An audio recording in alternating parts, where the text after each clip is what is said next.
स्वयंवर में सभी को निमंत्रण दे करके बुलाया, लेकिन अयोध्या को निमंत्रण क्यों नहीं भेजा? और रामचरितमानस क्या कह रही है? निमंत्रण केवल एक घोषणा कराई, और वो घोषणा क्या है कि जो धनुष को तोड़ देगा, जो कोई धनुष को तोड़ देगा उसी के साथ सीता की शादी कर दी जाएगी।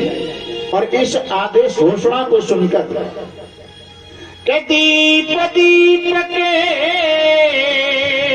जय हो भूपति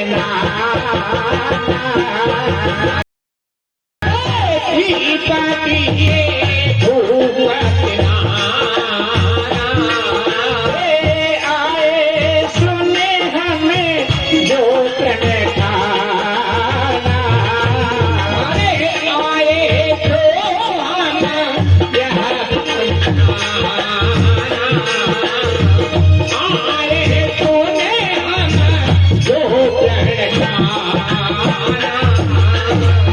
प्रतिज्ञा को सुनकर के दीप सातों दीपों वाली पृथ्वी के राजा अपना अपना बल पौरुष दिखाने के लिए सीता स्वयंवर में आ रहे हैं। निमंत्रण किसी के लिए नहीं दिया गया। और इसी घोषणा को सुनकर आज विश्वामित्र राम लक्ष्मण को लेकर जनकपुर जा रहे हैं। रास्ते में प्रभु राम ने एक आश्चर्य किया। क्या? गौतम ऋषि की नारी अहिल्या का उद्धार किया है। गौतम नारी शाप से उपल देह धरि चरण कमल रजे चाहती कृपा करो रघुवीर। गौतम ऋषि की नारी अहिल्या, गौतम नारी शाप बस। लेकिन टीकाकरण करने वाले तो बहुत कुछ कहते हैं, लेकिन पति के शाप से अहिल्या पत्थर की हो गई। पत्थर में चित्र में तो पत्थर की दिखाया, लेकिन गौतम ऋषि ने यह कहा कि तू अपने पराये की पहचान नहीं कर पाई तो तू जड़ है, और पत्थर भी जड़ होता है, जड़ के समान। अहिल्या का उद्धार हुआ। अहिल्या स्तुति करती हुई स्वर्ग लोक को चली जाती है। विश्वामित्र के साथ राम और लक्ष्मण जब जनकपुर में आए, जनक जी महाराज के सभा के अंदर, तो जनक जी को विदेह कहा।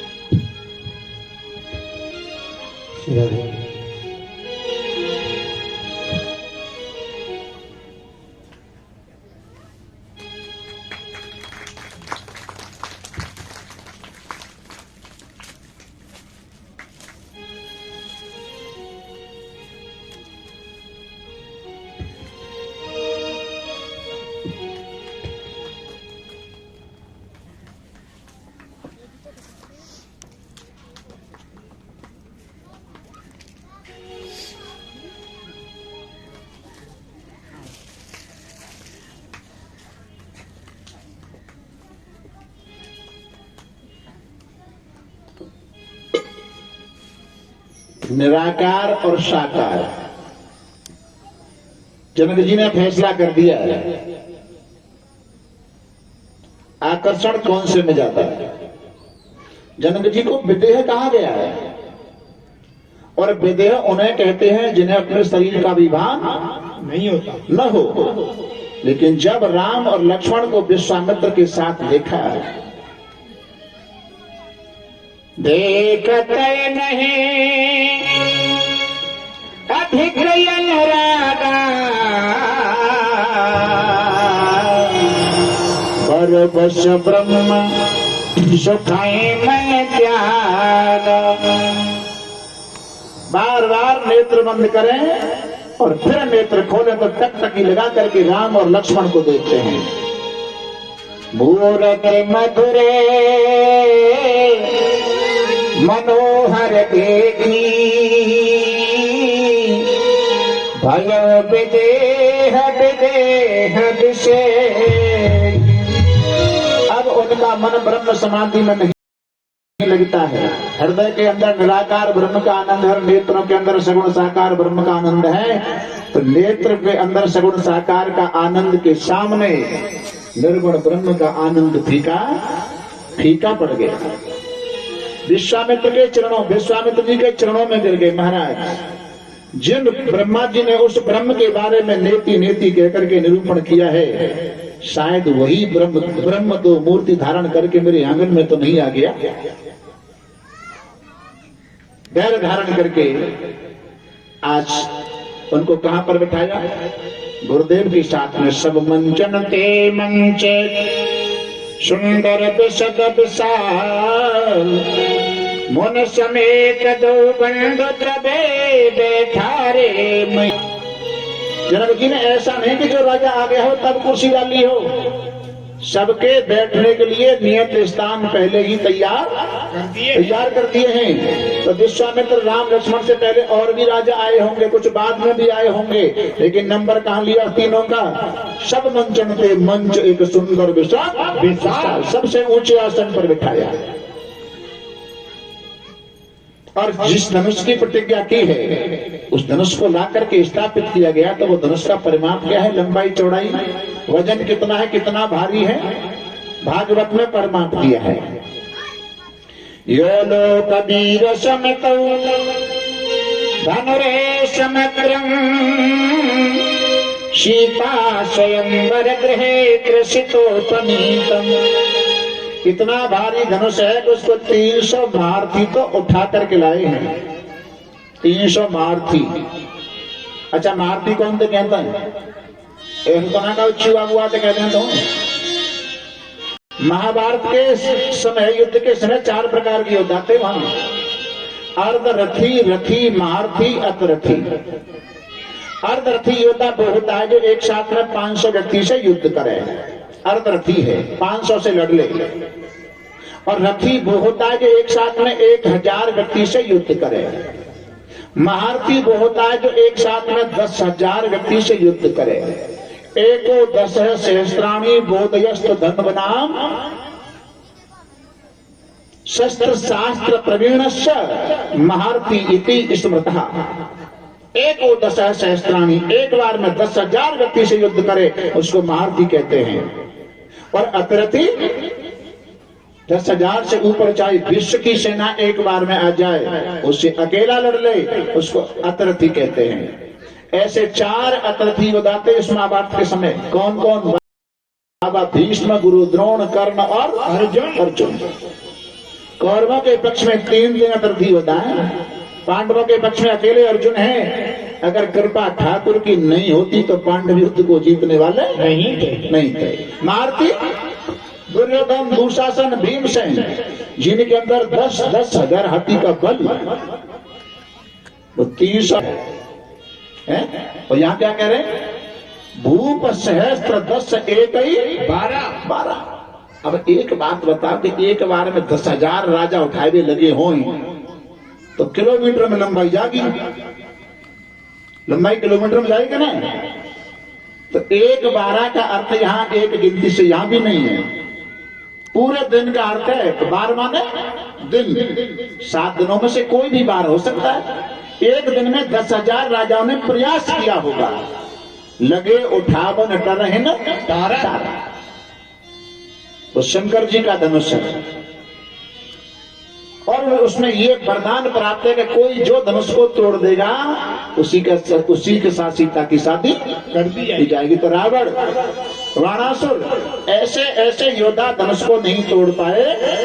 तो दुखी होकर के जनक जी ने कह दिया कि अब लगता है कि सीता की शादी विधाता ने लिखी ही नहीं है।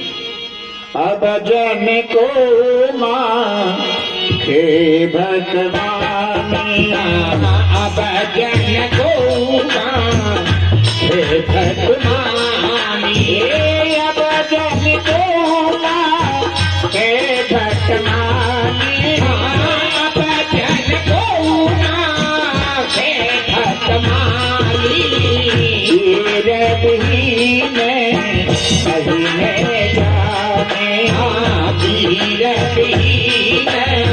महीने जाने सज हुआ निज निज गृह जाओ, सजहु आस निज निज गृह जाओ, सजहु आस निज निज गृह जाओ। क्यों नहीं देही पिताओ, क्यों नहीं देही पिताओ, ले क्यों नहीं देही पिताओ। जनक जी महाराज ने सभी राजाओं के बीच में खड़ा होकर कह दिया, लगता है सीता की लिखी ही नहीं, मुझे ऐसा लगता है कि सीता तो कुंवारी ही रह जाएगी। पृथ्वी पर कोई वीर नहीं है, पृथ्वी वीरों से विहीन हो चुकी है। सारी सभा की इतनी सभा के अंदर राजाओं के बीच में महाराज लक्ष्मण खड़े हो गए। महाराज क्या कह रहे, पृथ्वी पर कोई वीर नहीं है? जहाँ रघुवंशी बैठे हो, रघुवंशी नमः जहाँ कोई होई, कहीं समाज अस कहे न कोई, विद्यमान रघुकुल मन जानी, कहीं जनक अस अनुचित वाणी। तुमने ठीक से देखा ना, यहाँ रघुवंशी राम बैठे हैं और तुमने कह दिया पृथ्वी पर कोई वीर नहीं है। अरे भैया राम की तो बात छोड़ो, प्रभु राम की तो बात छोड़ो, अगर मुझे आज्ञा हो जाए ना, इस दास को आज्ञा हो जाए, जो रघुपति कर शासन पावो, कंदुक एवं ब्रह्मांड उठावो, इस ब्रह्मांड को भी गेंद की तरह ढालूंगा। धनुष की चलती क्या है, कमल नाल जिम चाप चढ़ावो, सत जोजन प्रमाण ले धावो। और धनुष को तो ऐसे लेकर के दौड़ जाऊंगा जैसे मत वाला हाथी कमर की दंडी को तोड़ देता है, तो मैं धनुष को लेकर के 100 योजन की दूरी पर दौड़ जाऊंगा। लक्ष्मण के बढ़ते क्रोध को जब देखा तो राम ने इशारा किया, लक्ष्मण जहां अपने गुरुजी बैठे हों, अपने से बड़े बैठे हों, उनके सामने बोलना, ज्यादा क्रोध करना ठीक नहीं होता। भैया शांत हो जाओ। लक्ष्मण मन ही मन कहते हैं, हाँ चलो मैं तुमसे छोटा हूं, तब तुम्हारी बात मान लेता हूं। अगर मैं बड़ा होता ना, फिर गज तुम्हारी बात को मानने वाला नहीं था। राम जी भी मन ही मन कहते हैं, लक्ष्मण अब की बार तो मुझे भूल पड़ गई है, जो मैंने तुझको छोटा बनाया है, मैं बड़ा बन गया हूँ, और आगे का अवतार होगा ना, उसमें मैं छोटा बन जाऊंगा, तुझे बड़ा बना दूंगा। और वही राम जी आगे चलकर द्वापर में छोटे कृष्ण बन करके आएंगे, और वही लक्ष्मण जी शेष अवतार दाऊद जी महाराज बन करके आएंगे। लेकिन इनको ही राम कहते हैं। राम को मीन्स सहज, सहज और सरल। भगवान का पाना उतना कठिन नहीं है जितना हमारा सरल बनना कठिन है, सहज बनना कठिन है।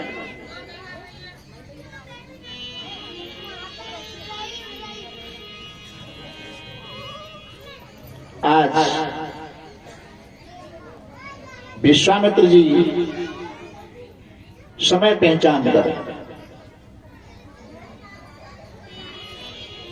विश्वामित्र समय शुभ जानी, बोले अति स्नेहमय वाणी। समय से पहले और भाग्य से ज्यादा कभी किसी को कुछ मिलने वाला नहीं है। समय जब देखा तो आदेश दिया, किसको? राम जी को। उठ हो राम बन जीव भव चापा, उठे हो जीव भव चापा, उठे हो राम बन जीव भव चापा, उठे हो राम बन जीव भव चापा। मैं कहूँ जनक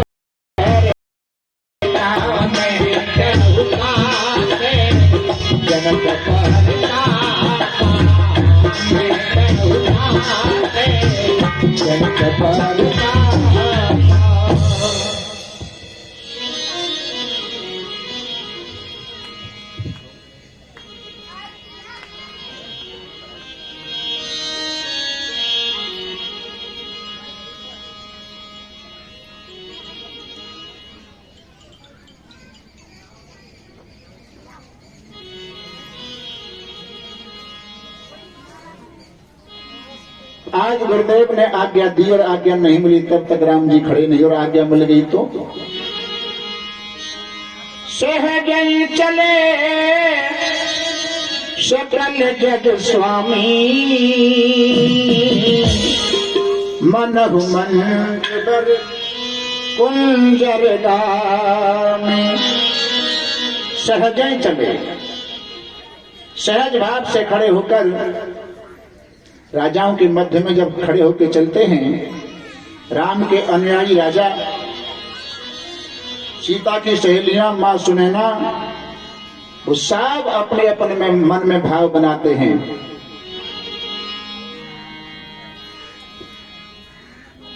कि हे भगवान, कितना सुंदर बालक है, कितनी सुंदर जोड़ी है ये।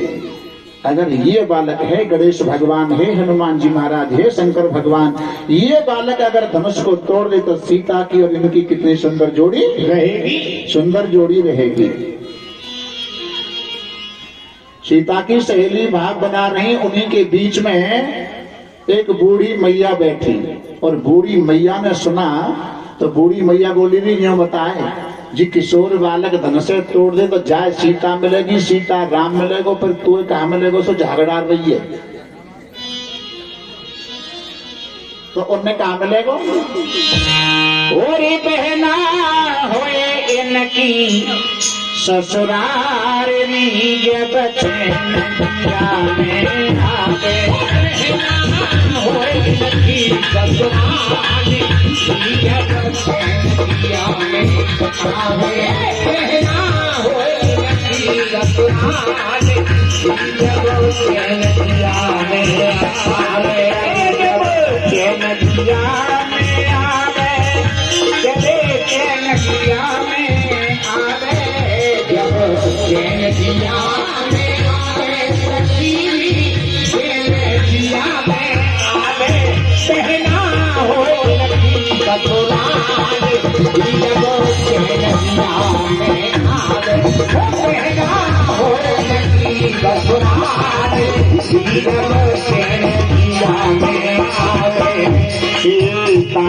मेरी चहेली संग संग बचपन में खेली, संग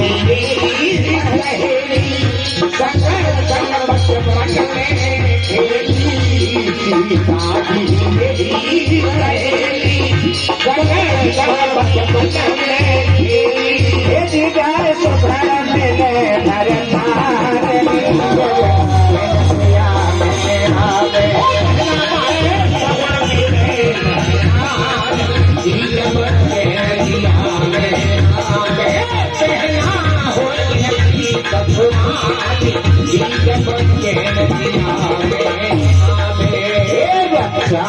बंधन पे हमें जी भर के दर्शन पाने, रक्षा बंधन पे आने जी भर के दर्शन पाने, रक्षा बंधन पे आने जी भर के दर्शन पाने। हरि मेरा है जाए तेरा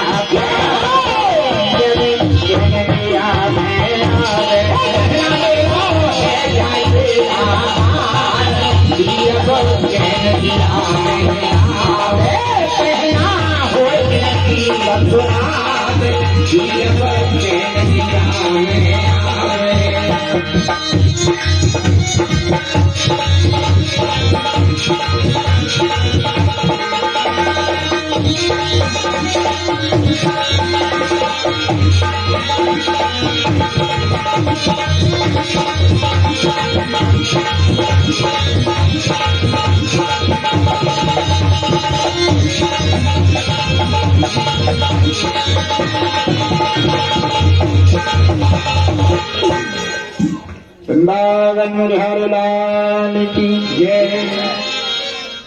आज राम जी जब धनुष की तरफ जब चल रहे हैं,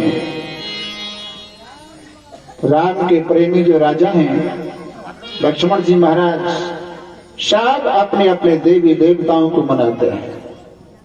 राम चले धनुआ की तरफ, देत शीश पुर पे नर नारी, टोट धन सतन का की तरह, राखो लाज शंकर त्रिपुरारी।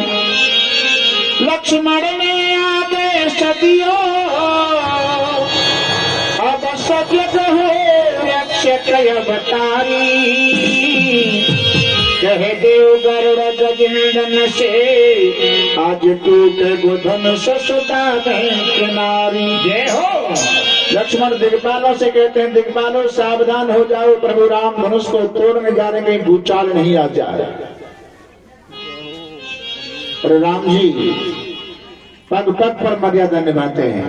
जब तक गुरुजी ने आज्ञा नहीं दी तो आसन से खड़े नहीं हुए और आसन से खड़े होकर के चले धनुष के पास आए। गुरु है प्रणाम मन ही मन कीना, गुरु है प्रणाम मन ही मन कीना, गुरु है प्रणाम मन ही मन कीना, गुरु है प्रणाम मन ही मन कीना, अकेला खड़े उठाए धन लेना, अकेला खड़े उठाए धन लेना, अकेला खड़े उठाए धन लेना। वहां पर गुरुदेव को प्रणाम किया, विश्वामित्र गुरुदेव को प्रणाम किया, वशिष्ठ गुरुदेव को प्रणाम किया और शंकर भगवान को भी प्रणाम किया। लेकर उठावत खेचत गाड़े काहू न लखा देख सब ठाड़े। सबके देखते देखते धनुष पर प्रत्यंचा चढ़ाई और धनुष को तोड़ दिया। जय जयकार होने लगी।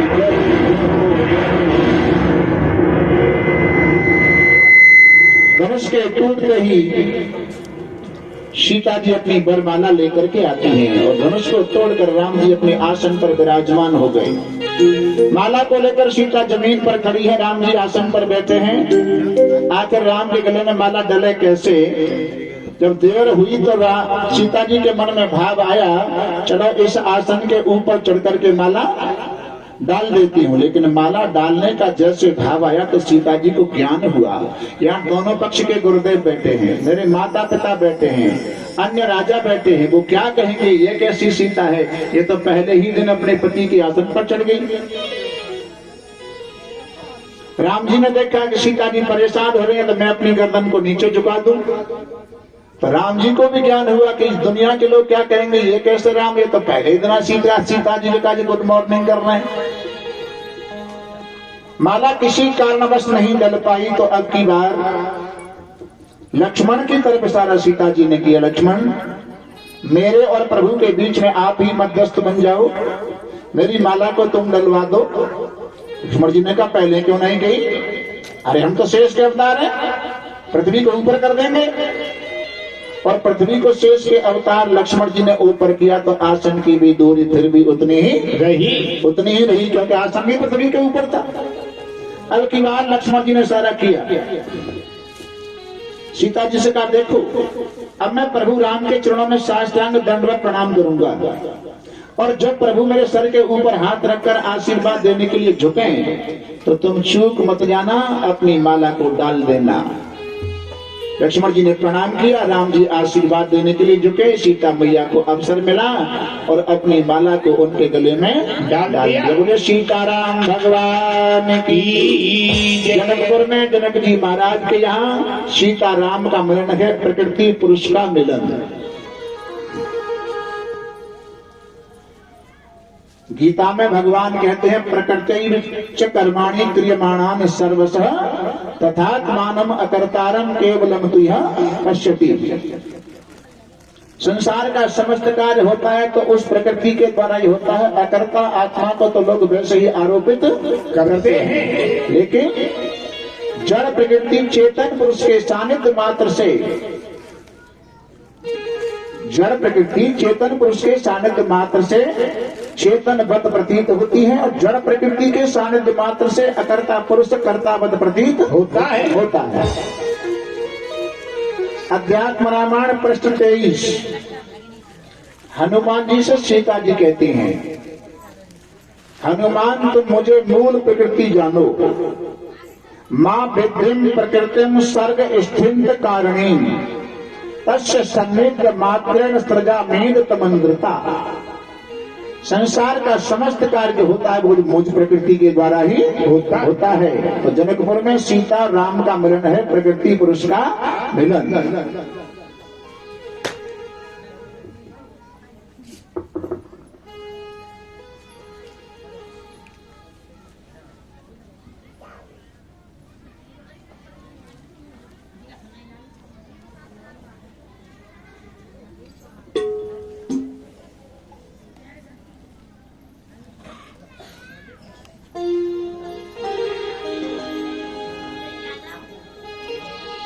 जय जय राधा रमण हरि बोल, जय जय राधा रमण हरि बोल, जय राधा रमण हरि बोल, जय जय राधा रमण हरि बोल, जय राधा रमण हरि बोल, जय जय राधा रमण हरि बोल, जय हरि बोल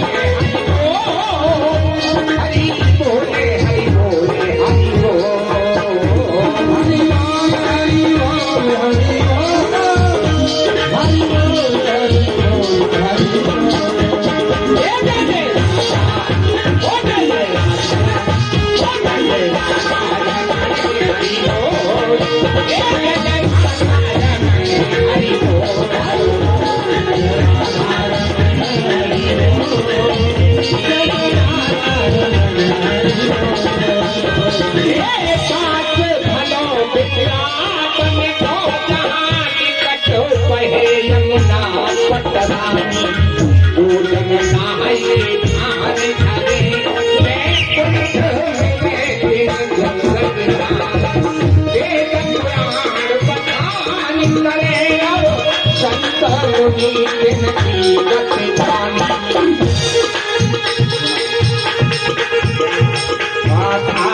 जब माला सीता जी की जब राम जी के गले में नहीं डल रही तो जनक जी ने कहा था, राम तुम माला इसलिए नहीं डलवा रहे हो कि मैंने तुम्हारे पिताजी को नहीं बुलाया, तो धनुष के टूटते ही मैंने कोई दूत अयोध्या को भेज दिया है, वो बारात लेकर के आ रहे होंगे, तब तक माला डलवाओ और आगे का प्रोग्राम फिर शुरू होगा। कोई दूत अयोध्या में आया और समाचार सुनाया कि महाराज आपके पुत्रों का विवाह जनकपुर में होने जा रहा है। तो अयोध्या वासियों ने ये नहीं कहा तैयारी करें, जिसने सुना वही तैयार होकर के चल पड़ा। अयोध्या की बारात जनकपुर में आई और चारों भाई विवाह मंडप के नीचे हैं। चारों भाई विवाह मंडप के नीचे हैं। विवाह मंडप के नीचे बहन बेटी पक्ष की कुछ बहन बेटियां मंगल गान करती हैं, दूल्हाओं को सुनाती हैं। तो सीता जी की जो सहेलियां हैं वो सुनाती हैं, बहनों हमने ऐसा सुना है कि अयोध्या की नारी बड़ी विचित्र है। बोले कैसी है? अति उदार कर तो दारे अवधपुरी की पामा,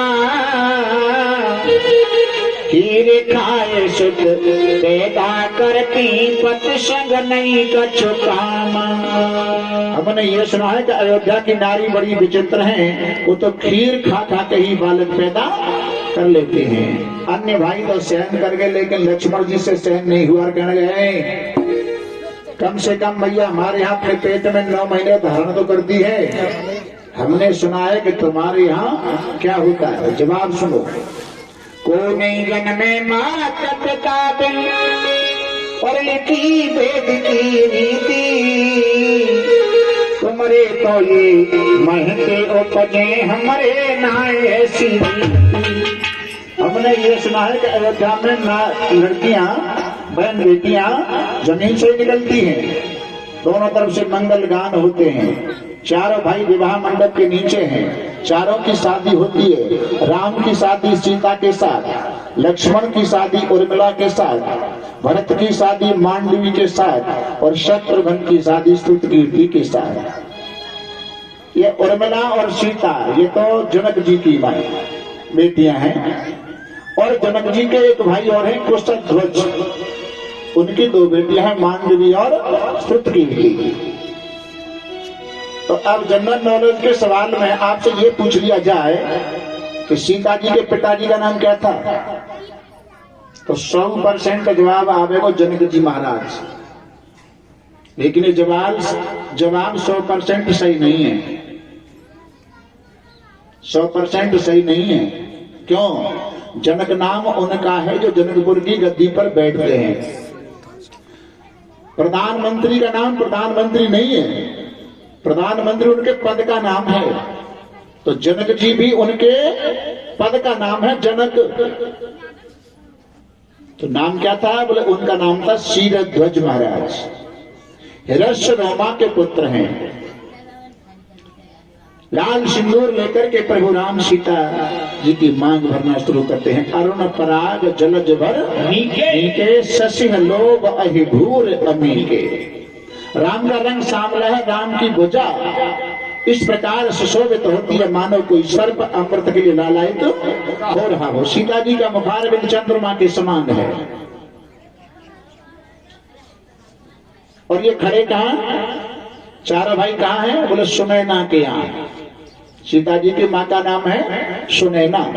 सुनैना का अर्थ जिसकी सुंदर दृष्टि है, और सुंदर दृष्टि कहते हैं कि सम्यक चरित्र, सम्यक दर्शन, सम्यक ज्ञान, जो सब में एक जैसा रहता है उसको सुनैना कहते हैं। जिसकी सुंदर दृष्टि है। चारों भाइयों करते हैं 4 पदार्थ, धर्म अर्थ काम और मोक्ष। धर्म और मोक्ष ये तो हमको और तुमको दिए हैं। धर्म करोगे तो तुम करोगे, अपना मोक्ष करोगे तो तुम करोगे। और बीच बीच वाले प्रभु ने अपने हाथ में लिए हैं काम और धर्म, अर्थ और काम। अर्थ माने धन और काम माने इच्छा।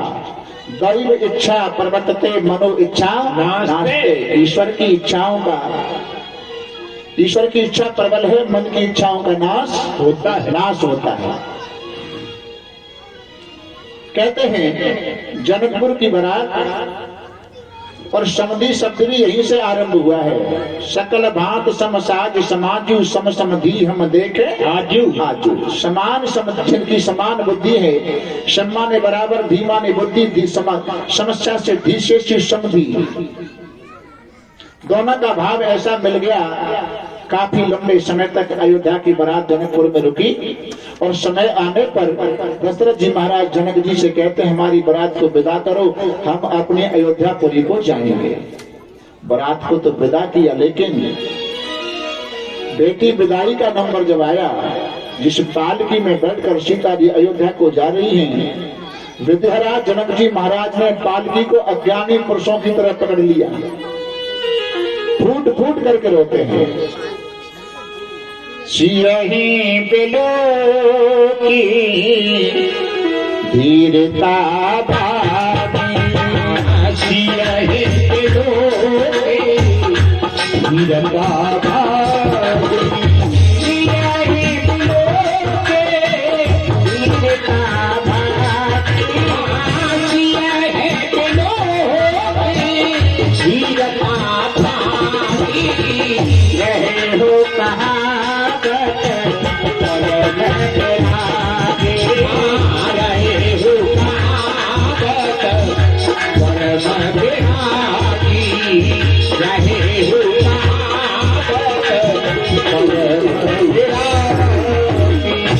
जनक जी महाराज ने पालकी को पकड़ लिया, फूट फूट करके रोते हैं। तो क्या जनक जी की आंखों में आंसू सीता के मोह के लिए थे? सीता के प्रति उनका मोह नहीं है, तो आंखों में आंसू किस लिए हैं? और सीता जी के गुणों के लिए उनकी आंखों में आंसू हैं। ऐसी गुणवान कन्या अगर मुझे प्राप्त नहीं होती तो राम जैसे दामाद मेरे घर में पधारने वाले नहीं थे। माँ बाप की शिक्षा अपनी बेटियों के प्रति, जनक जी अपनी बेटियों से कहते हैं, बेटियों ससुराल पक्ष में जाने के बाद आपके सच्चे देवी देवता माता पिता और सास ससुर और आपके पति होंगे। ऐसा कोई कार्य ससुराल में जाकर मत करना जिसके द्वारा मेरे स्वाभिमान प्रतिष्ठा पर आंच आए। ये जनक जी की शिक्षा है। और भाव यह है कि आज के समय में अगर किसी बेटी का घर बिगड़ता है तो उसकी मां को श्रेय जाता है। पहले ब्याह शादी तुमने देखे होंगे, समझ देखे और हमने देखे, लेकिन आज चाहे तो करोड़ रुपया की शादी हो, चाहे बिल्कुल गरीब स्थिति की शादी हो, शादी में 3 आइटम बहुत जरूरी है भाई। 3 आइटम क्या? एक आइटम तो होगा ब्रीफ केस, यानी कपड़ा धरने का सौदा। एक आइटम ब्रीफ केस और एक होंगे तय और चिमटा, और एक होगा मोबाइल फोन। विदा है कि लड़की आई बाद में और फोन आए तो पहले पहुंच गई। बता कैसी हालत है। अगर कोई घर वाला परेशान कर मिस कॉल मारता, जनक जी सुबह घंटा भर में आए थे घर। और तुम्हें एक और बड़ी बात बताऊं, मजाक की बात नहीं है। जो मई जून का महीना था और हाथरस वाली जो पेट्रोल पंप है वहां से मैं मोटरसाइकिल पर पीछे पीछे आ रहा है। जुगाड़ चलती है, जुगाड़। अब जुगाड़ बंद हो गई है, पहले जुगाड़ चलती। जुगाड़ में सामान लेके सगाई करके जा रहे का चोरी की, तो हम कूलर फ्रिज और ऐसे सामान सब धरे पीछे, सब तो पीछे बॉडी खुली रहते, साइड में लेने के लिए जगह नहीं, तो मैं पीछे पीछे चल रहा था। तो मैंने देखा ये कहीं सगाई करके जा रहे हैं, सामान मैंने देख लिया और गौरते मैंने देखा तो वहां में बड़ी विचित्र चीज धरी। कहा कि तुमने भारी मोटे मोटे पोता मट्टी के धोना जी और चलेंगे, यानी तो कहते काम ही न पड़े। जनक जी की शिक्षा ये है। आज शादी होने के बाद अयोध्या में आए गए दशरथ जी महाराज ने। आते ही, ये दोनों पक्ष की बात है, एक ही पक्ष की बात नहीं है। दशरथ जी महाराज ने भी आके अपनी रानियों को शिक्षा दी, इन पुत्र वधुओं को अपनी बेटी के समान मानकर तो परिवार चल सकता है। बहु लड़किनी पर घर आई, राखने ने पलक की नाई। इनकी देख रेख सुरक्षा इस प्रकार करनी है जैसे पलक नेत्रों की रक्षा करते ही अपने माँ बाप को छोड़ करके हमारे यहाँ आई हैं। तो उन माता पिता का भाव यह कि अपनी बेटी के समान, और बेटे की बहू को चाहिए कि ये हमारे धर्म के माँ बाप के समान। ऐसा भाव जब दोनों पक्ष में बन जाता है तो उस घर में कभी टेंशन, कोई झगड़ा नहीं होता। एक बात मुझे याद आई, कहो व्यास जी ने गद्दी पे प्रश्न नहीं करो। कहा प्रश्न करे, बोले एक बात बताओ कि वनवास तो राम जी भयो 14 वर्ष को, तो सीता जी फिर संग वनवास में काहे क्यों गई? और जाके तो आध्यात्मिक अर्थ कई हो सकते हैं, लेकिन आज के समय की एक पढ़ी लिखी बेटी ठाड़ी है गई। बोले व्यास जी मैं बताऊं? बोले बताओ। बोले आज के जमाने में एक सास तो भारी पड़ जाते, जा घर में 3-3 सास हो तो जाना ही पड़ेगा घर से बाहर। जय हो।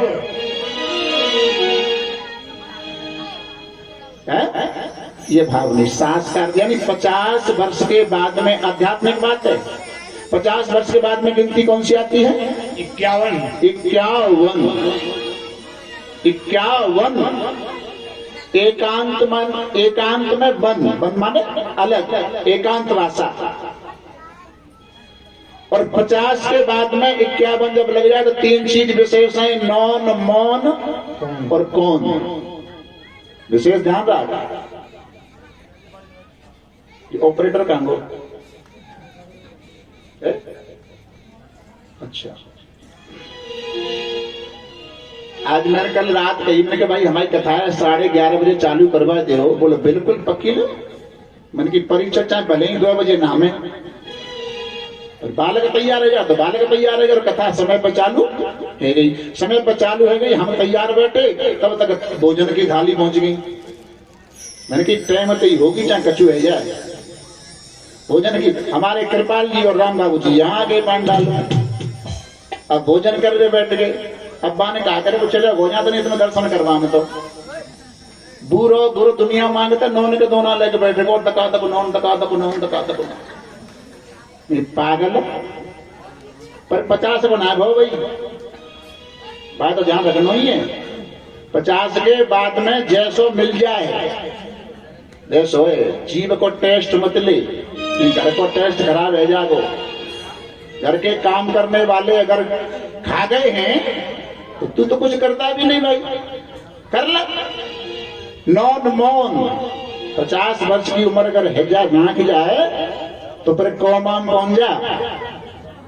1-8 घंटा का जो कौमाम पहुंच जा, कौमा में बेहोश, पता ना कौन का क्या कह रहा और कौन।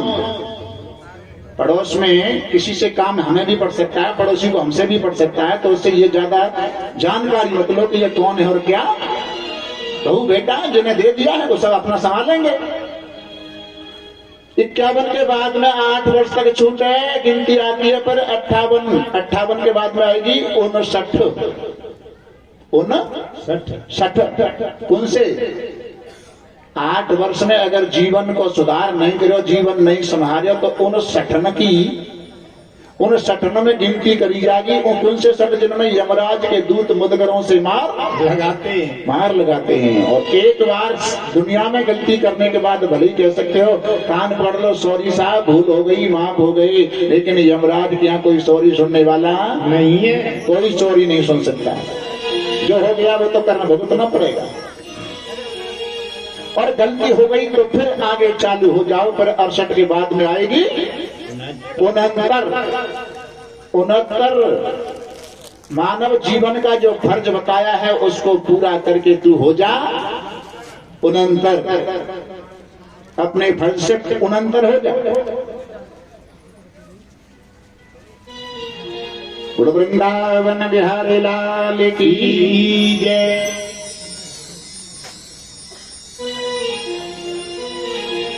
और प्यारे आपका ये हो, पाकर के प्यारे आपका जीवन बदल गया। प्यारे आपका जीवन बदल गया।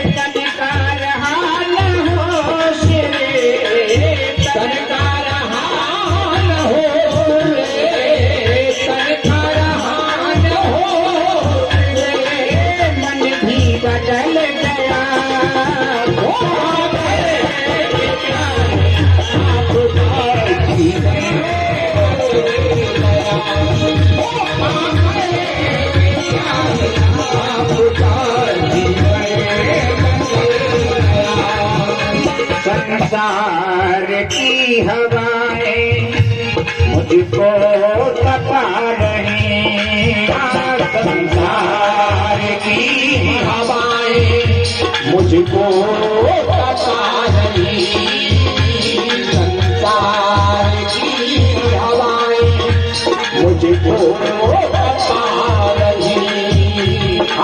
शीतल हुआ है जीवन, शीतल हुआ है जीवन, जब तू बरस गया,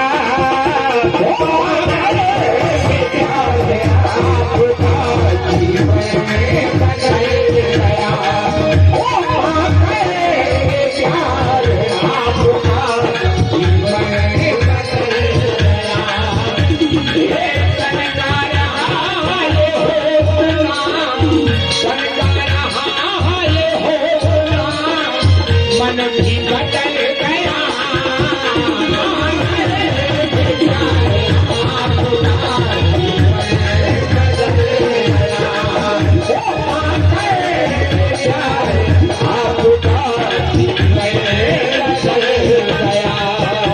कंगालियाँ बहुत थी, कंगाल दिल था मेरा, कंगालियाँ बहुत थी, कंगाल था दिल मेरा, कंगालियाँ बहुत थी, बेहाल दिल था मेरा, कंगालियाँ बहुत थी, बेहाल दिल था मेरा।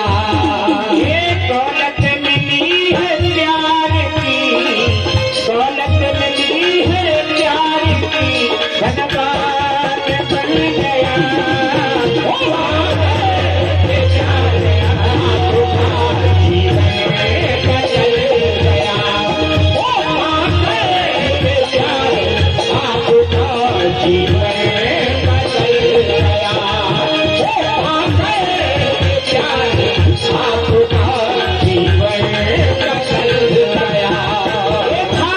गर्दशों में जीवन बेहाल जिंदगी, गर्दशों में जीवन बेहाल जिंदगी थी, गर्दशों में जीवन बेहाल जिंदगी थी। कृपा मिली है आपकी, कृपा मिली है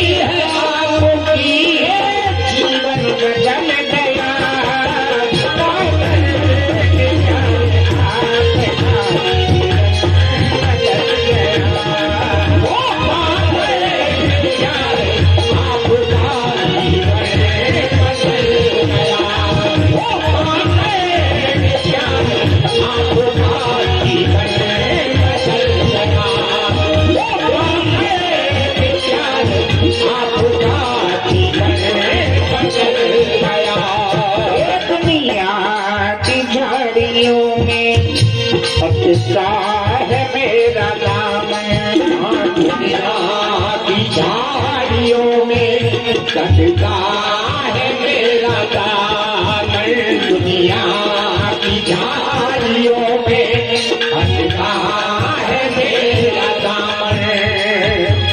इसे पर्श मिला है आपका, इसे पर्श मिला है आपका, पर्श मिला पर्स मिला आपका, इसे पर्स मिला है आपका, इसे पर्स मिला है आपका, मौसम बदल गया,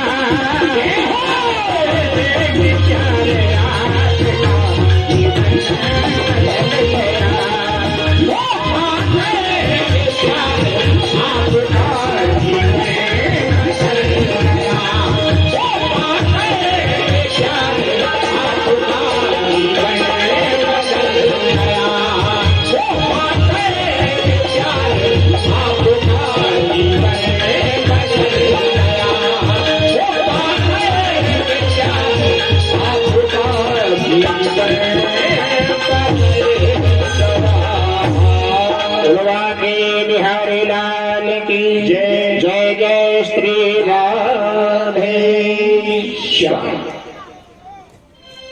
विवाह के बाद में प्रभु राम सीता मैया के साथ में 12 वर्ष अयोध्या में रहे। शादी हुई तो 15 वर्ष के थे, 15 12 27 वर्ष हुए। एक बार दशरथ जी महाराज के मन में भाव आता है। लोग क्या कहते हैं, दशरथ जी ने अपना शीशा लेकर के चेहरा देखा, शीशा लेकर चेहरा देखा। कहाँ? सभा के अंदर। अब एक बात बताओ, घर से बाहर कहीं जाओ तो शीशा देख के जाते हो, शीशा जेब में करके ले जाते हैं, देख के जाते हैं ना। और सभा में आए, रावर सभा मुकुर कर लीना बदन बिलो के मुकुट सम कीना। जब शीशा देखा तो उनका मुकुट टेढ़ा है। और समाज के जो लोग हैं वो कौन है? प्रशंसक। तो प्रशंसक लोग राजा की कमी नहीं बता सकते कि टेढ़ा हो गया है। तो फिर क्या हुआ? शीशा ये नहीं, रावर सभा मुकुर कर लीना बदन बिलोक मुकुट समकीना। तो श्रवण समीप भयो श्वेत केसा, कान के पास में एक सफेद बाल जैसा दिखाई दिया। मनहु जरठपन अस उपदेशा, मानो अब हमारे ऊपर चौथापन की घंटी बज चुकी है। कान के पास में सफेद बाल, तो वो शीशा नहीं। शीशा का अर्थ है विचार का दर्पण, विचार का शीशा। और विचार के शीशा में जब अपने मुखार बिंद को देखा तो श्रवण समीप भयो श्वेत केसा, कान के पास में सफेद बाल। और बाल को कोई गुप्त बात कहता है तो कान में ही तो कहता है।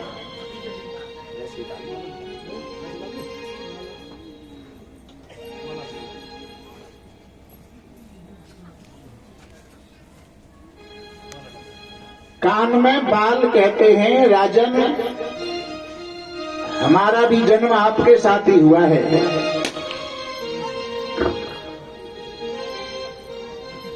जब बालपन में आप भी बाल थे और हम भी बाल थे। और हमने तो धीरे धीरे समय के अनुसार अपना रंग बदल लिया। तुम अपना रंग कब बदलोगे? कब बदलोगे? हृदय परिवर्तन कब होगा?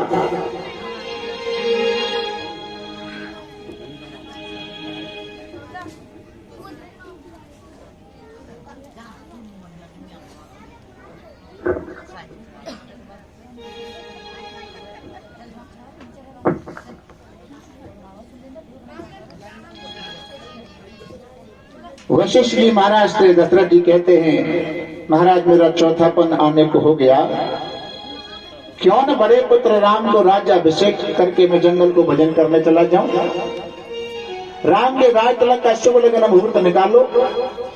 वशिष्ठ गुरुदेव कहते हैं, राजन जब भगवान के समर्पण होने का भाव जब आ जाए, उससे समय सुंदर और कोई नहीं हो सकता। तो कहते हैं कि वैसे रामायण में तो सम्मत नहीं है। बोले गुरु वशिष्ठ से पंडित ज्ञानी शोध के लगन धरी, कर्म गत तारे नाय धरी। पर राम सत्यमानस से सम्मत नहीं है, शुभ लगन मुहूर्त निकाला नहीं। दशरथ जी से गुरु वशिष्ठ जी ने यह कहा, वेग विलंबन करिय नृप साजिय सकल समाज, सुदन सुमंगल तब ही जब राम होय युवराज। ये नहीं कहा कि सुदन सुमंगल तब ही अब तो फिलहाल हो गया हो जाए जब वही समय शुभ माना जाएगा। जल्दी करो, देर मत करो। और जब ये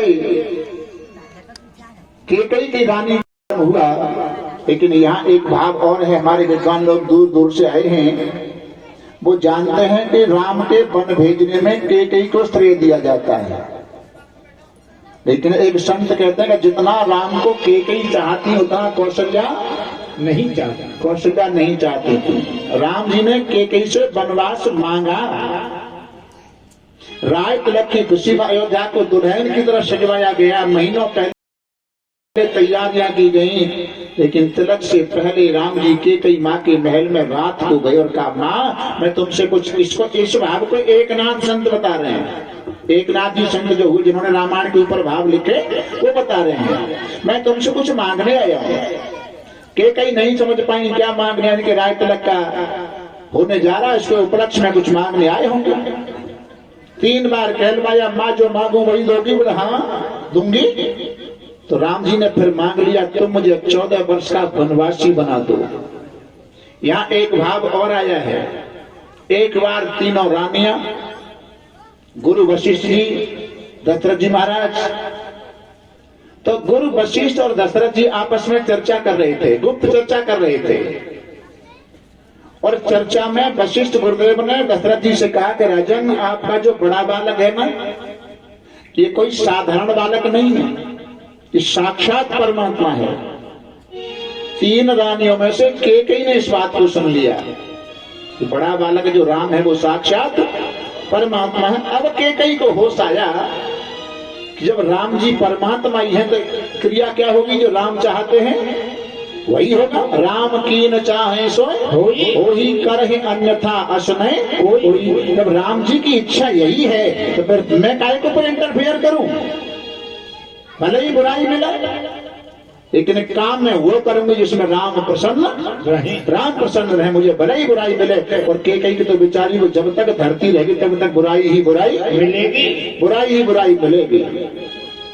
आज महाराज कौशल्या ने सुना मेरा पुत्र राम राजा बनेगा, तो अपने गले का हार उतार के अपनी दासी गले में डाल दिया। और देवता लोग चिंतातुर होते हैं कि राम अयोध्या की गद्दी पर बैठ गए तो फिर हमारा कल्याण कैसे होगा, चिंता करते हैं। तो आज उन देवताओं ने मंत्रा को भेजा जो केकई की दासी है, उसकी बुद्धि पर सरस्वती को बिठाया।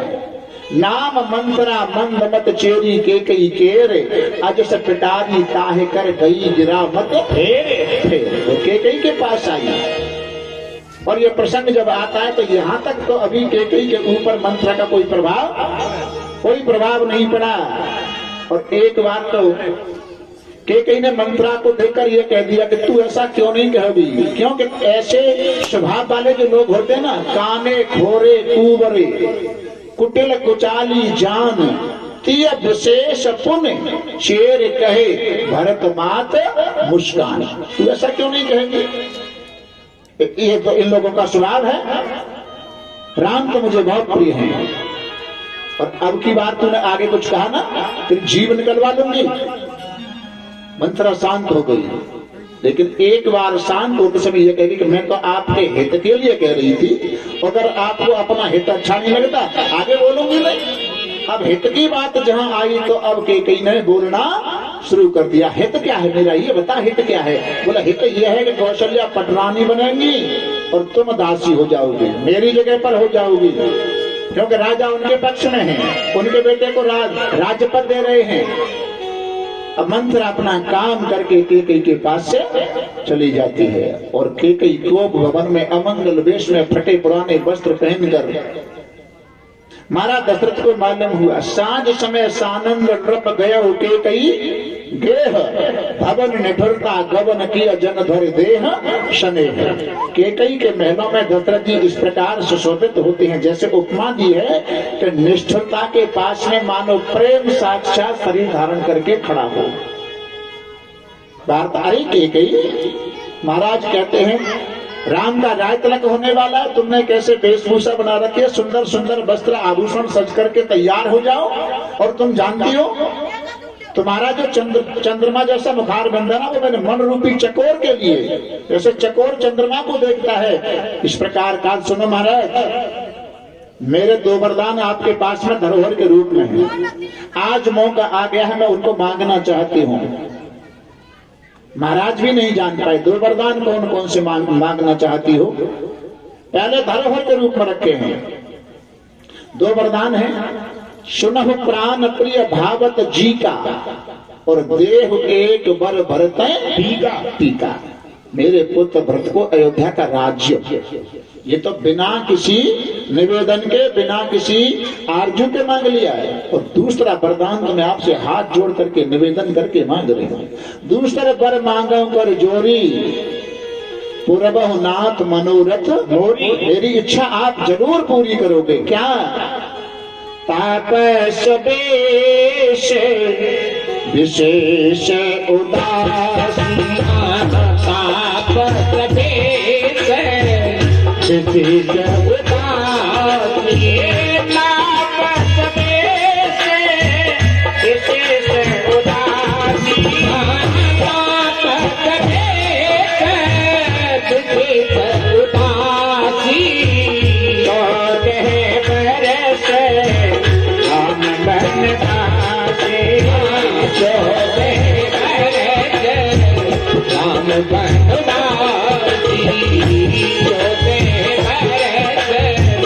हम बनवासी। मेरे पुत्र भरत को अयोध्या का राज्य, राम को 14 वर्ष का वनवास। वनवास का नाम लेते ही पछाड़ खा के महाराज दशरथ गिर पड़े। अरे के ये तूने क्या मांग लिया? कौशल्या ने तेरा क्या बिगाड़ा है? अगर तू ये समझती है कि मैं राम को ज्यादा प्रेम करता हूं, तो भगवान शंकर की कसम खा के कहता हूं कि मुझे भरत और राम दोनों नेत्रों के समान प्यारे हैं। नोरे भरत राम दो आखी, सत्य कहूं कर शंकर साक्षी। किसी भी प्रकार से तुम मेरे प्राण प्यारे राम को बन जाने से रोक ले। प्रसंग काफी लंबा रहा, लेकिन केकई ने क्या कह दिया महाराज? सुनो। हो तो प्रात मुनि बेश धर, जो न राम बन जा, मोर मरन राहुर जैसे नृप समझिए मन मन। महाराज सुबह होते ही राम मुनियों जैसा वेश धारण करके वन को नहीं गए तो दो कार्य होंगे, मेरा मरना होगा और तुम्हारा अपयश होगा। महाराज समझ गए रोग असाध्य है, अब इसमें साधारण दवा काम नहीं करेगी। देखी व्याध असाध नृप, परे उधरण धुन माथ, कहे तो परम आरत बचन, राम राम रघुनाथ। सारी रात्रि राम राम कह करके केकई के महलों में बिताई। सुबह राय तिलक वाला दिन आया, सुमंत मंत्री जागे, महाराज कहाँ हैं? पता किया गया केकई के महलों में। और केकई के महल में आए, बोले महाराज हैं तो महल के अंदर, पर वो राम राम के लिए चिल्ला रहे हैं। लगता है राम को ज्यादा प्रेम करते तो राम को याद कर रहे हैं। सुमंत मंत्री वहीं से लौट करके राम जी के पास आए, और उस समय मेरे प्रभु राम पीले वस्त्र पहन करके पूजा करने में लगे थे। राम जी भी पूजा कर रहे थे। सुमंत मंत्री ने कहा, राम, माँ केकई के महल में आपके पिताजी ने आपको याद किया है। और केकई के महल का नाम सुना तो राम जी समझ गए कि लीला शुरू हो चुकी है। क्या पिताजी के पास में मुझे राजसी वस्त्र पहन करके जाना चाहिए या इन्हीं वस्त्रों को पहन करके जाना चाहिए? राम जी भाव बनाते हैं, थोड़ी देर के लिए काहे को वस्त्रों की अदला बदली करूं? थोड़ी देर बाद भी तो इन्हीं वस्त्रों को पहन करके वन को जाना है। राम सुमंत कहीं आवत देखा, आदर कीन पिता सम देखा। जिन्होंने बुजुर्गों का सम्मान किया, सुमंत मंत्री का सम्मान पिता दशरथ की तरह किया है राम जी ने।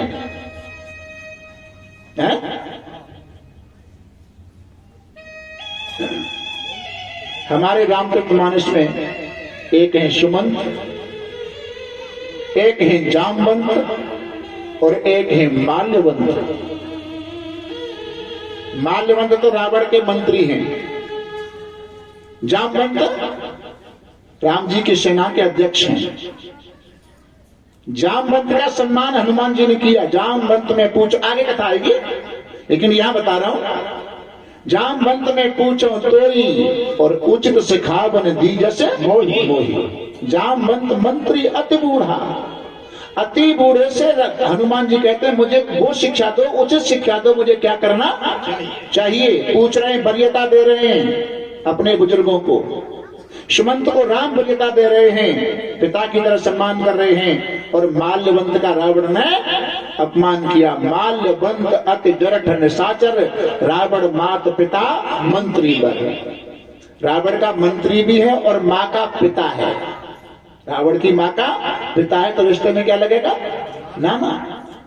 और उचित सलाह देने पर माल्यवंत में फटकार लगाई, गाली गलौज, अपशब्द, ऊटपटांग। तो परिणाम क्या हुआ? बुढ़े का अपमान किया तो रावण की सोने की लंका धो करके हनुमान जी ने जला जी। और राम जी ने सुमंत का सम्मान किया। राम सुमंत है आवत देखा, आदर कीन पिता सम लेखा। तो राम जी ने बुढ़े का सम्मान किया, पिता की तरह सम्मान किया। तो राम का गया हुआ राज्य 14 वर्ष के बाद में वापस आ गया। आज राम जी के कई माँ के बहन राय कारण पूछा, माँ पिताजी क्यों दुखी है, क्या बात है? मतलब बेटा कारण तो नहीं मालूम, लेकिन इतना मालूम है मैंने 2 वरदान थे, मैंने आज वो मांग लिए हैं। क्या? भरत को अयोध्या का राज, तुम्हारे लिए 14 वर्ष का वनवास। कारण मालूम करके पिताजी दशरथ जी के पास में प्रभु राम गए और कहा, पिताजी क्या आपको इस प्राण प्यारे राम के ऊपर विश्वास नहीं? क्या मैं आपकी आज्ञा का उल्लंघन कर सकता हूँ? एक बार नेत्र खोल करके देख तो लिया। मेरे भागवत प्रेमियों, उस अयोध्या से राम 14 साल के लिए निकल करके गए थे, फिर वापस आए, लेकिन हमने इस 5 भौतिक शरीर रूपी अयोध्या से राम को हमेशा हमेशा के लिए निकाल दिया। राम को भूल चुके हैं हम लोग। पिताजी मुझे आज्ञा दो बन जाने। पिताजी से आज्ञा लेकर मां कौशल्या के पास में राम जब आ रहे, दूर से आते प्रभु राम को जब कौशल्या मैया ने देखा, मैया की खुशी का ठिकाना नहीं। आज मेरा बेटा राजा बनेगा। राजा बनने के बाद फिर मैं इसको प्यार नहीं कर सकती, चुंबन नहीं कर सकती। दूर से कौशल्या मां ने कहा, आओ राम आओ, मेरी गोदी में बैठो, आज तुम राजा बनोगे, मैं तुम्हें चुंबन करती हूँ, तुम्हें प्यार करती हूँ। राम कहते हैं, इस आदर्श माता को मैं कैसे समझाऊं कि आज मैं कहाँ का राजा बन के जा रहा हूं। राम जी ने कहा, माँ मैं तो राजा बन गया। अरे तुम राजा तो बनोगे, ये भी कोई कहने की बात है? लेकिन कहने का उनका भाव देखो, भैया मैं तो राजा बन गया, यहाँ का राजा नहीं, बन का राजा बन करके जा रहा हूं।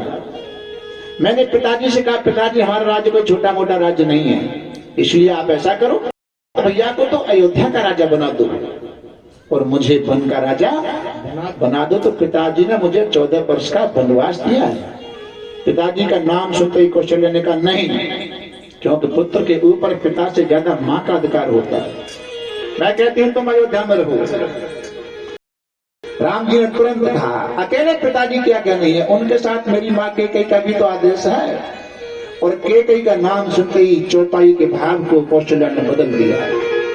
जो पे तुम्हारे कहे हो बन जाना, जो पे तुम्हारे कहे हो बन जाना, जो पे तुम्हारे कहे हो बन जाना, जो पे तुम्हारे कहे हो बन जाना, ओ कान में से अब के समाना, तो कान में से अब के समाना, तो कान में से अब के समाना।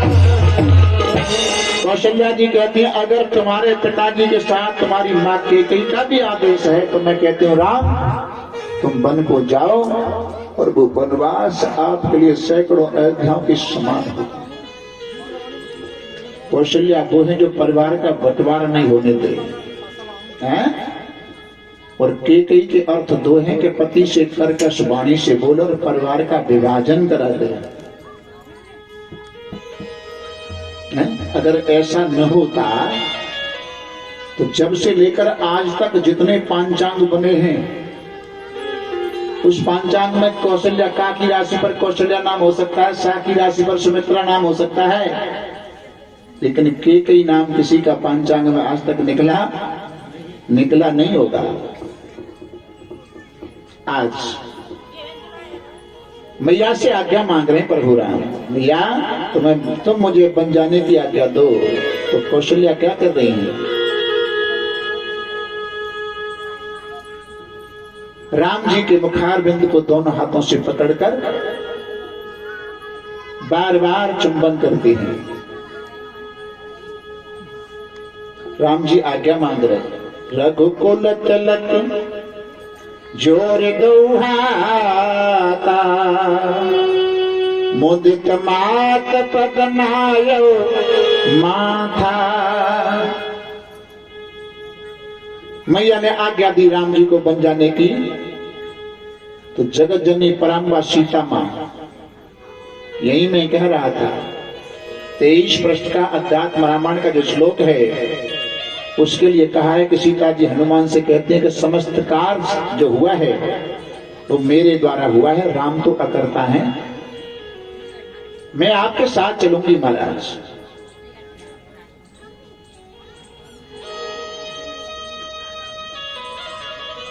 राम कहते हैं तुमने कभी फूलों की सेज से पैर नीचे नहीं रखा, वनवास में बड़े बड़े कष्ट उठाने पड़ेंगे, जमीन में सोना पड़ेगा, तुम यहीं पर मैया की सेवा करने के लिए यहीं पर रहो। सीता जी कहते हैं प्राणनाथ मैं आपकी घरवाली ही नहीं हूं, बल्कि मैं आपके शरीर की छाया हूं, और छाया कभी शरीर से अलग रहना नहीं चाहती। सुखों के लिए फरियाद नहीं करूंगी, दुखों के लिए कभी रोऊंगी नहीं, मुझे अपने साथ ले चलो। ओरे बन को संग चलूंगी महाराज, सीता जी कह रही रघुबर से। बन को संग चलूंगी महाराज, सीता जी कह रही रघुबर से। बन को संग चलूंगी महाराज, सीता जी कह रही रघुबर से। सीता जी कह रही रघुबर से, सीता जी कह रही रघुबर से, सीता जी कह रही रघुबर से, सीता जी कह रही रघुबर से। बन को संग चलूंगी महाराज, सीता जी कह रही रघुबर से। बन को संग चलूंगी महाराज, सीता जी कह रही रघुबर से। बनकोटिया में संग चलूंगी, बनकोटिया में संग चलूंगी, बनकोटिया में संग चलूंगी।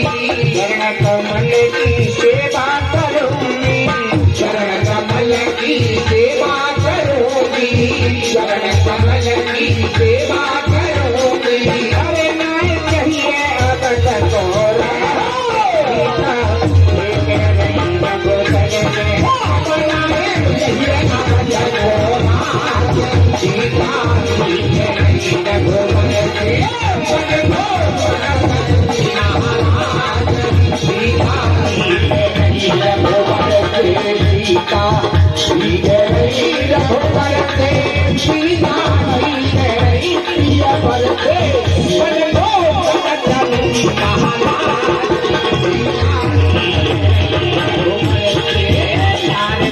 कथे ते बन पूजा, नारे धर्म पर से बन पूजा, नारे धर्म पर से बन पूजा।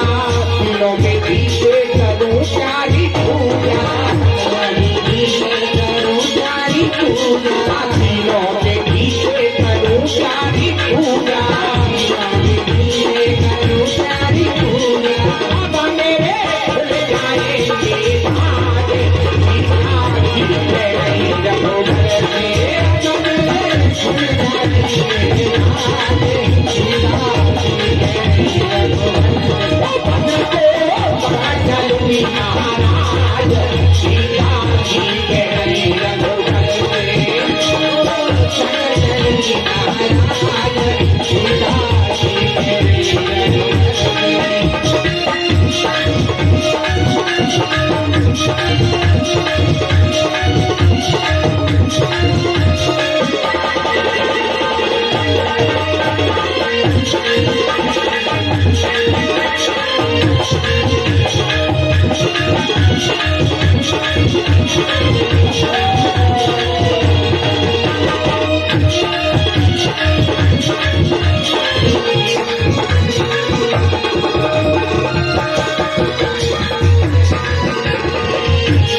एक बार ने मौका मिल जाएगा हुआ।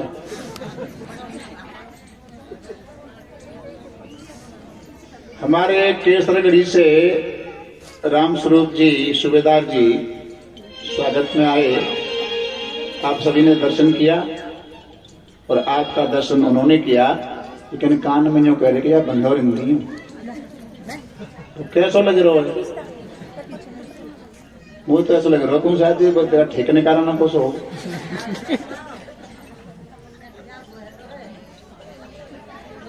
बोलो वृंदावन बिहारी लाल की।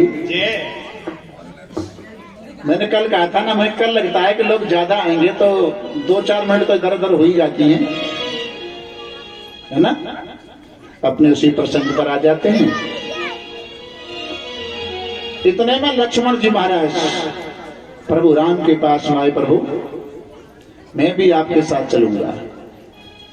साधक लोग कहते हैं कि राम ने उद्धार किया, राम ने उद्धार किया, लेकिन चौपाई में यह कहते हैं कि जगमहु हते निशाचर जेते लक्ष्मण हने निमिष में तेते। लक्ष्मण जी इसलिए साथ जा रहे हैं।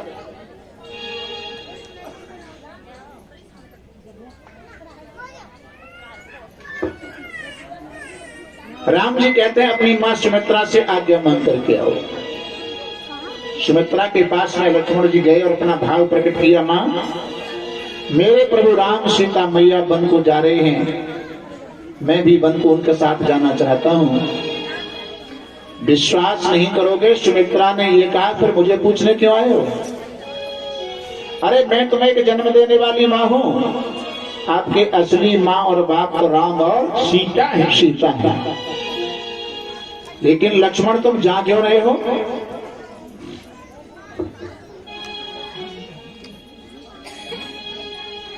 अरे तो जगह बहुत बड़ी है, इधर आ जाओ।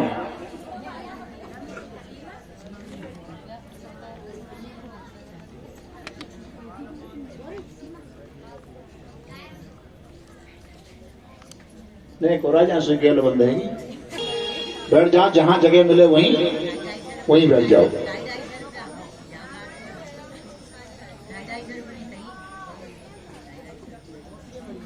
देने पड़ेंगे का?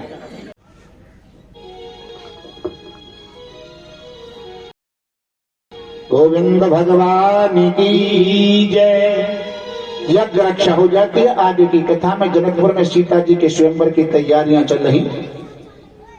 लोग ये कहते हैं कि जनक जी महाराज ने अपने सीता स्वयंवर में सभी को निमंत्रण दे करके बुलाया, लेकिन अयोध्या को निमंत्रण क्यों नहीं भेजा? और रामचरितमानस क्या कह रही है? निमंत्रण किसी को नहीं दिया, केवल एक घोषणा कराई। और वो घोषणा क्या है? कि जो धनुष को तोड़ देगा, जो कोई धनुष को तोड़ देगा, उसी के साथ सीता की शादी कर दी जाएगी। और इस आदेश घोषणा को सुनकर के दीप के जय हो भूपति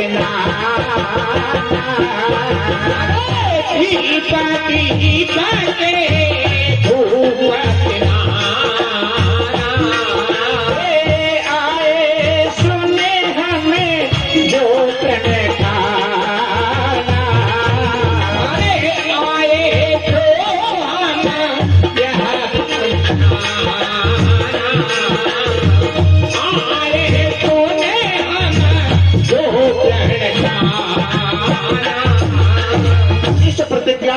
सुंदर के दीप दी, सातों दीपों वाले पृथ्वी के राजा अपना अपना बल पौरुष दिखाने के लिए सीता स्वयंवर में आ रहे हैं। निमंत्रण किसी के लिए नहीं दिया गया। और इसी घोषणा को सुनकर आज विश्वामित्र राम लक्ष्मण को लेकर जब रास्ते में प्रभु राम ने एक आश्चर्य किया। क्या? गौतम ऋषि की नारी अहिल्या का उद्धार किया है। गौतम नारी शाप बसे उपल देह धरि दी, चरण कमल रजे चाहती, कृपा करो रघुवीर। गौतम ऋषि की नारी अहिल्या, गौतम नारी शाप बस।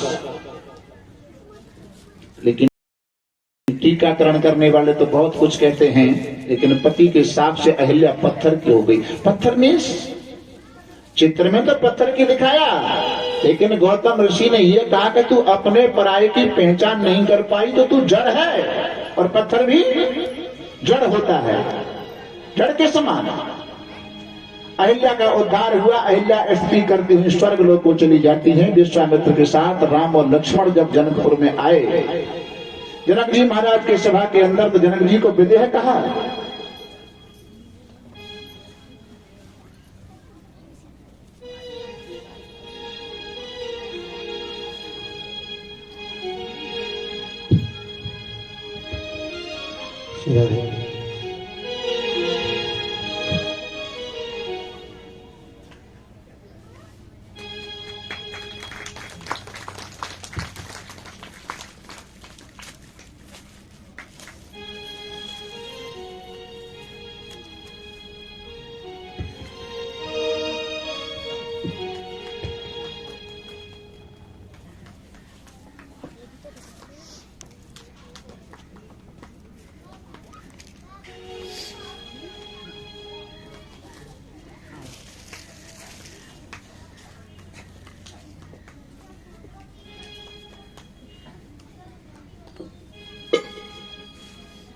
निराकार और साकार, जनक जी ने फैसला कर दिया है। आकर्षण कौन से में जाता है? जनक जी को। और विदेह उन्हें कहते हैं जिन्हें अपने शरीर का विभान नहीं होता, न हो। लेकिन जब राम और लक्ष्मण को विश्वामित्र के साथ देखा, देखते नहीं अधिक अनुराग